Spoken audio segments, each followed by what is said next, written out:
जम्मू कश्मीर के राजौरी में सेना के ऑपरेशन त्रिनेत्र ने आतंकियों की नींद उड़ा दी। वहां आतंकियों को पकड़ने के लिए सेना ने ऊंचे ऊंचे पहाड़ों पर भी सर्च ऑपरेशन शुरू कर दिया।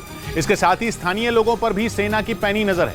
खुफिया सूत्रों के हवाले से खबर है कि 20 अप्रैल को पुंछ और 5 मई को राजौरी में हुए आतंकी हमलों में स्थानीय लोगों ने ही आतंकियों की मदद की थी, जिसके बाद से ही सेना ऑपरेशन त्रिनेत्र के तहत राजौरी के कई इलाकों में सर्च ऑपरेशन चला रही है। इस दौरान राजौरी के कांडी इलाके में स्थानीय लोगों पर सेना के जवानों ने पैनी नजर रखी। वहां से गुजरने वाले सभी लोगों की पहचान की गई, उनके आने और जाने की वजह पूछी गई और जब सेना के जवानों को तसल्ली हो गई तभी उन्हें वहां से आगे जाने दिया गया। जो लोग बैग या दूसरी चीजें लेकर जा रहे थे उन्हें रोककर उनकी बारीकी से तलाशी ली गई। इस कार्रवाई की सबसे बड़ी वजह यह कि पुंछ और राजौरी में हुए आतंकी हमलों में सेना को स्थानीय लोगों की मदद का शक है।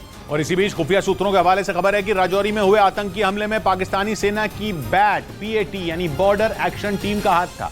खबर यह भी है कि पाकिस्तान की सेना जंगल के रास्ते आतंकियों की घुसपैठ में भी मदद कर रही है, जिसके लिए POK की कई जगहों पर BAT के जवानों को तैनात किया गया और वहीं से आतंकी घटनाओं की साजिश रची जा रही है। खुफिया सूत्रों के हवाले से खबर है कि राजौरी हमले की जांच में इस बात का पता चला कि पाकिस्तान आतंकियों को अब युद्ध में इस्तेमाल होने वाले हथियार भी देने लगा है। सूत्रों के हवाले से खबर है कि BAT 3 तरीके से अपने प्लान बनाने में जुटी है, जिसके तहत वो सबसे पहले आतंकियों को ट्रेनिंग दे रही है। इसके बाद उसका मकसद आतंकियों को किसी तरह जम्मू कश्मीर की सीमा में दाखिल करवाना है और फिर उन तक ड्रोन या दूसरे माध्यम से हथियार पहुंचाना है।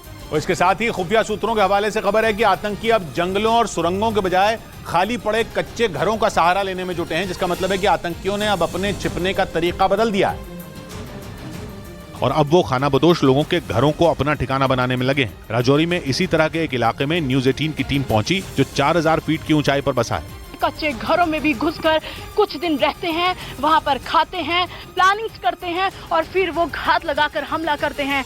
खुफिया सूत्रों के हवाले से खबर है कि आतंकी इन कच्चे घरों का इस्तेमाल थोड़े वक्त के लिए ही करते हैं, क्योंकि उन्हें हर वक्त सेना के ऑपरेशन का डर रहता है। इसी वजह से वो अपना ठिकाना बार बार बदल देते हैं। आशंका है कि वहां भी स्थानीय लोगों की ही मदद से आतंकी अपने मंसूबों को पूरा करने की फिराक में रहते हैं। खबर है कि राजौरी में 3 दिन पहले हुए हमले में भी कुछ स्थानीय लोगों ने आतंकियों की मदद की थी, जिसकी वजह से सेना के 5 जवान शहीद हो गए थे। इसके बाद ही सेना ने ऑपरेशन त्रिनेत्र लॉन्च कर दिया और आतंकियों को पकड़ने में जुट गई, क्योंकि 2007 में इस इलाके से आतंकियों का पूरी तरह खात्मा कर दिया गया था। लेकिन सूत्रों के मुताबिक पाकिस्तान की खुफिया एजेंसी ISI राजौरी और पुंछ में आतंकी घटनाओं को अंजाम देने की साजिश रचने में जुटी है, जिसका जिम्मा मेढर सेक्टर के रहने वाले एक आतंकी कमांडर को सौंपा गया है, जो इस वक्त POK में मौजूद है। इसके अलावा केंद्रीय खुफिया एजेंसियों ने अलर्ट जारी किया कि लश्कर तैयबा और जैश-ए-मोहम्मद जैसे आतंकी संगठन NIA के दफ्तर और जम्मू कश्मीर पुलिस के घरों पर हमले की योजना बना रहे हैं, जिसके लिए राजौरी और पुंछ में आतंकियों के 2 गुट सक्रिय हैं। इसी वजह से सेना लगातार ऑपरेशन त्रिनेत्र के तहत उन आतंकियों को पकड़ने में जुटी है। पिछले 4 दिन से सेना के जवान राजौरी और पुंछ में पूरी मुस्तैदी के साथ तलाशी अभियान चला रहे हैं। इस दौरान पुंछ में आतंकियों के कुछ मददगारों के घरों की भी तलाशी ली गई, जिसमें कई हथियार और रुपए मिलने की खबर है।